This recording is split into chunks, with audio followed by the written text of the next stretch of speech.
देखो भैया। Okay okay okay right. भाई कर्नूल को जाना कहे थे, इधर नशा-पेट कितना भैया? हाँ नशरापेट के ऊपर से गया सो मैं। अब्बा भैया एक बात बोले तो रुक को जाने का ना भैया। इंशाल्लाह मैं नेक्स्ट टाइम रिटर्न में देखता हूँ। और दूसरी भैया बात है ये हमारा हाँ। MIM के अब कितने जने अब TDP को सपोर्ट में है सो?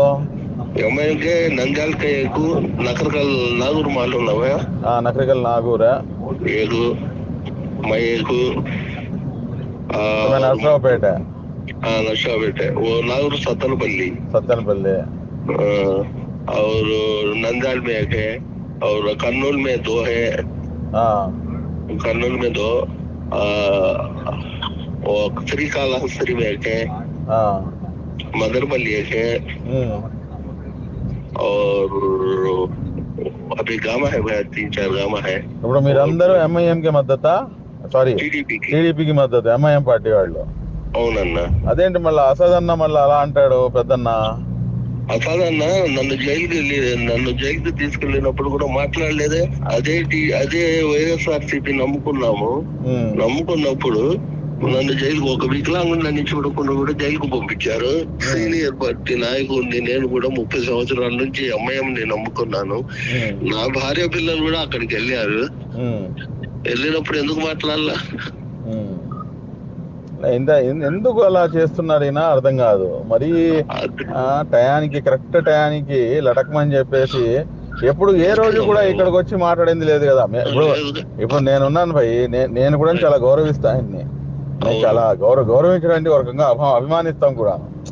ఎందుకంటే మీ గౌరవం నాకు ఎక్కడ తెలిసింది? మనకు ఎన్ఆర్సీ మీటింగ్ విజయవాడలో చూస్తున్నప్పుడు నేను ఉన్నాను కదా. అవును మీరు అప్పుడు గౌరవించుకోలేదా? అందరూ గౌరవించుకోము. మన వ్యక్తిని మనం గౌరవించుకోకుండా ఎలా ఉంటాం మరి? కానీ ఈ రకంగా ఇప్పుడు మన రాష్ట్రం భ్రష్టపడిపోవాలా అంటే మేము బాగుపడకూడదా? అంతేగా మరి. మళ్ళీ ఎందుకు అలా చేస్తున్నాడు ఆయన అర్థం కాదు. చాలా బాధగా ఉంది నాకు నిన్న నుంచి. అసలు ఏంది ఆయన ఇప్పుడు మీ పార్టీ నాయకులు అక్బరు నందాలు వాళ్ళ నాన్నగారిని ఎంత హెరాస్ చేశాడో శిల్ప చక్రపాణి రెడ్డి వైసీపీ ఎమ్మెల్యే ఎంత హెరాస్ చేశాడో. ఎంఐఎం నాయకుల్ని హెరాస్ చేసినా కూడా గానీ మాట్లాడలే.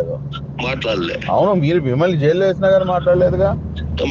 మొన్న నేను 30,000 ఖర్చు పెట్టుకుని అక్కడికి వెళ్ళినా. మా భార్య పిల్లలు మొత్తం 50 మంది వెళ్ళినాం. నేను జైల్లో ఉన్నా. వెళ్ళినా కూడా సరే చూద్దాం, ఆయన బయటకు వచ్చినా మాట్లాడదాం. బయటకు వచ్చినాక కూడా ఏం మాట్లాడు? పిలిచావా? ఎప్పుడన్నా పిలిచి మాట్లాడావా? ఇప్పుడు ఆల్మోస్ట్ రాష్ట్రంలో ఎక్కడైతే ఉన్నారో అందరూ ఎక్కడికక్కడ టీడీపీకి మద్దతుగా ఉన్నారు. అయితే 1-2 చోట్ల వదిలే సరే వాళ్ళ ఇష్టం అనుకోండి, అది వాళ్ళ సోదరుల ఇష్టం. అది హిందూపురం ఒకటి, నర్సాపేటలో ఒక వర్గం. అచ్చా, నర్సాపేటలో 2 వర్గాలు అయిపోయింది ఎంఐఎం.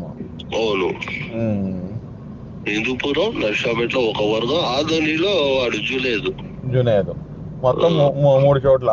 మిగిలిన వాళ్ళందరూ కూడాను ఇంకా టీడీపీకి అనుకూలంగా ఉన్నాం.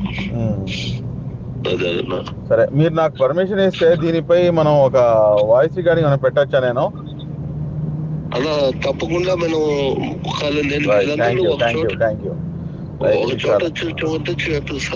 ఇన్షాల్లా చేయండి. ఇది కూడాను ఇప్పుడు మనం మాట్లాడింది కూడాను ఇన్షాల్లా నేను మన అధినాయకత్వానికి కూడా నేను తెలియపరుస్తాను ఇన్షాల్లా. ఓకే అన్న. రైట్ అండి. అయితే ఓకే.